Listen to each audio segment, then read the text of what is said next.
What's going on, everybody? It's your boy, Monkey, coming back at you once again. And today we're going to be talking about X-Men Issue 8, The Uncanny Threat of Unus the Untouchable. Let's get into it. So, of course, once again, we start off with a little bit of training.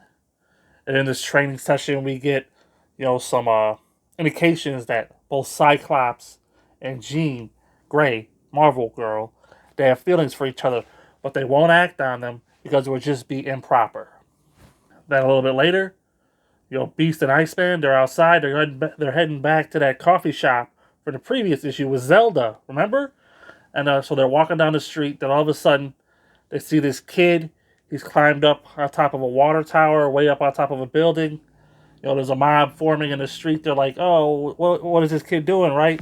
So Beast, he doesn't think twice about it. He rips off his clothes and he springs into action, climbs up the building and rescues the kid. And this, of course, leads the mob to turn on him because he revealed himself to be a mutant. And so he takes a he takes like a beating, and then they scurry back to X Mansion, where Beast lets Cyclops know that he's quitting the X-Men. Maybe Homo Superior, Magneto, has it right that humanity is not worth fighting for. Beast is done with the X-Men. So, of course, Scott hearing this and him being the new leader, he decides to call up Professor X to see if he has any advice for him. But Professor X, he's on the trail of some enemy named Lucifer, and he says Scott will figure out what to do. He has faith in Scott, and Scott, Xavier trusts. So Beast, no longer being an X-Men, he has to find some way to make a living. So, of course, what do you think he does? He becomes a professional wrestler. What is it with all these superheroes becoming professional wrestlers?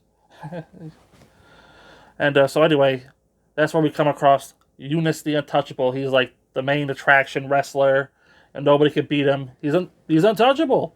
And so Beast gets in there with him, and he discovers that every time he goes to make an offensive move against Unus, it gets somehow deflected. He literally cannot touch him.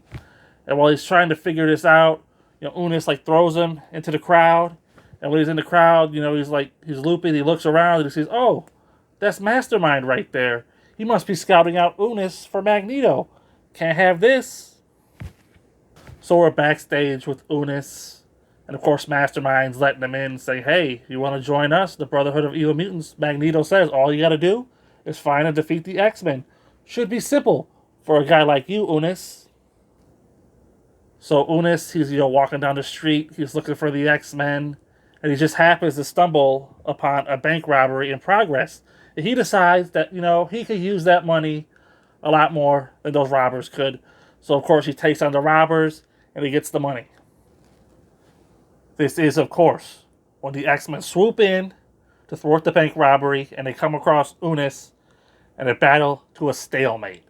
Angel picks Unus up and he flies him high into the sky, and it leaves him stranded on like a skyscraper because that's the only way they could defeat him. But it's really like a stalemate because the X-Men, they have to go back to the mansion and regroup. And when they get there, they find Beast. Beast is at the mansion, and he's making some sort of ray gun that he's going to use on Unus. Now, what the ray gun does is it doubles Unus's powers. So the X-Men, they're already wary of Beast because, he quit.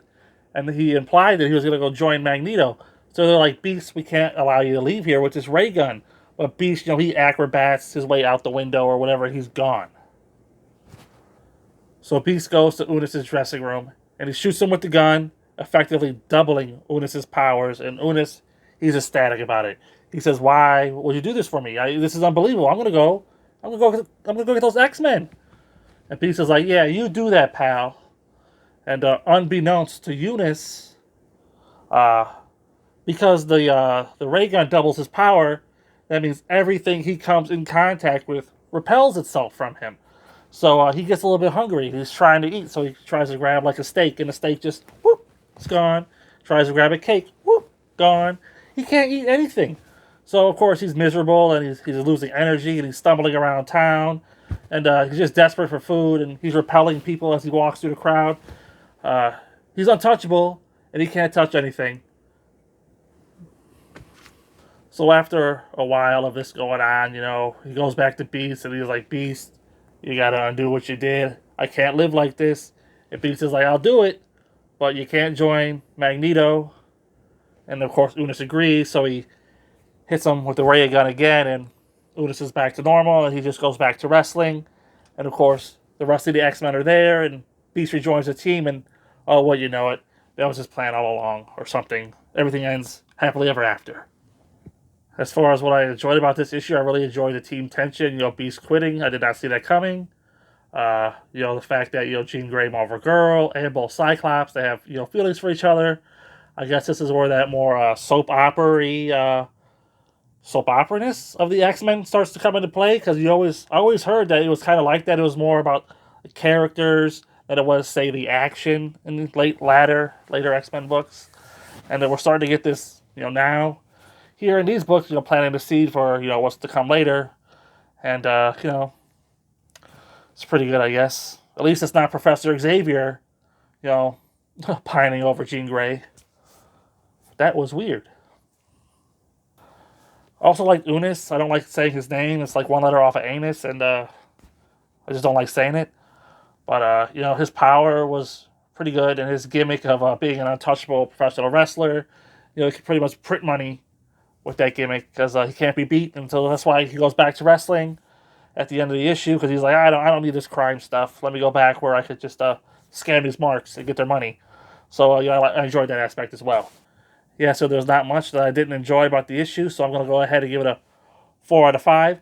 Wasn't quite at that 5 out of 5 status, but it was pretty good, pretty enjoyable. Check it out if you're reading along, and I'll see you next time in this video, because we got to go over another issue. All right, everyone, we're back. We're talking about X-Men issue 9. I don't remember what the title is. Something to do with either Lucifer or the Avengers, because this is a team-up book where the Avengers come into the X-Men world, and, the X-Men, well, stay tuned. But yeah, this is issue 9. Issue 9 starts off with the X-Men. They're on a cruise. Little homage to Titanic here. They're sailing to Europe. And, of course, once the fog clears, there's an iceberg dead ahead. So Cyclops, he uses his beam. Pew! Can't believe I just did that. And he blasts the iceberg out of the water. But, of course, it took everything he had. So the X-Men, they take him back to his room, and they're comforting him. They're, like, trying to cool him off. Ice cubes and all this stuff. And, again, Jean Grey, she's just all about Cyclops. What a leader. What a leader. Now, the reason the X-Men are going over to Europe is because they are going to join with Professor X, who last issue revealed he was on the trail of some villain named Lucifer. And, of course, I thought he was a devil because, the Lucifer or whatever, but he's just a guy. And it turns out he is the guy who paralyzed Professor X in the first place some time ago. So Professor X is out for that revenge. But Lucifer, he was waiting for Professor X, and he rigged up this bomb that will destroy the entire continent if his heartbeat stops. So when Professor X, confronts him, wheelchair and all, he goes to shoot him, and Lucifer's like, "Not so fast, Xavier. If my heartbeat were to stop beating, this huge bomb is going to go off. So what are you going to do?" And at the same time, the Avengers, they're tracking this evil presence through Thor's hammer, of all things. I didn't know the hammer worked like that. But then again, I don't know shit about the Avengers. So they're tracking down this evil presence, which is Lucifer, and this is where they come into confrontation with the X-Men. So we have a little battle here between the Avengers and the X-Men. It's like the X-Men, Professor Xavier is like, you gotta delay the Avengers. They cannot come down here to confront Lucifer. I don't know why Professor Xavier just couldn't tell the Avengers what the deal was with the heart-rigged bomb. But he couldn't, so, the X-Men, they're fighting, and they're really getting their ass handed to them by the superior fighting Avengers. But there's just all a delaying, stalling tactic. Because eventually, Xavier does, communicate with Thor, and he tells him what's up. So Thor's all like, "Avengers assemble! We will leave!" So it's all for nothing. But I guess if you were like a kid at this time, or you're reading this issue, you're like, "Oh my god, all my favorite characters on the same page." I don't know, but it's kind of a cliche now, heroes fighting heroes in the modern comics. Like, they can't have villains anymore. So when I see this stuff, to me, it's just not special. But back then, it must have been mind blowing. I'm trying not to make light of it too much, but when you read the whole issue, you realize it was all just fluff, and it's just like, ugh. But what a moment! So anyway, Professor Xavier, he can't physically hurt Lucifer. So what he does is a little bit of mental brain surgery. He just takes over Lucifer's brain and puts him to sleep. That easy. So the X-Men, they after the Avengers leave, they go down into Lucifer's lair, and Cyclops and Professor X, they defuse the bomb, and all's well that ends well. Except, instead of putting Lucifer into custody or turning him over to the police, Xavier just lets him go. He's like, us X-Men, we swore an oath not to harm humans because Lucifer is a human being. I thought he would have been a mutant, but I guess not. He wears this goofy green suit. I'll show you guys, but just didn't really do it for me. And they let him go at the end, and it was all for nothing. Wow. I guess they all can't be winners. Yeah, I didn't really like much about this issue. Just being straight up honest. Like I said, the X-Men and the Avengers fight, it was fine. It was just stalling tactics, though. So the whole time, the X-Men, they're not really trying. And you kind of wonder, could they take on the Avengers? I don't know. I guess we'll find out. And the explosive event from 2010, AVX, or whatever. When I was going to the comic shop back in the day, that was the big event going on, and I didn't care because I read DC, not Marvel, so whatever. So yeah, I wonder if we'll see Lucifer again. I wonder if letting him go will come back to bite old Xavier and the ass that he can't feel because he's in the wheelchair. No offense to my handicapped viewers out there. But if it was me, I wouldn't let him go. I'm just saying, put me in a wheelchair, you gotta go. Mutant or not. So I'm gonna go ahead and give this one a 3 out of 5. It's not bad enough for a 2. Certainly not good enough for a 4. And it was ultimately led to nothing, just, I don't know, I didn't really enjoy this one. So I'll see you guys next time on the next exciting episode of Milwaukee Reads X-Men and reviews them. See you there.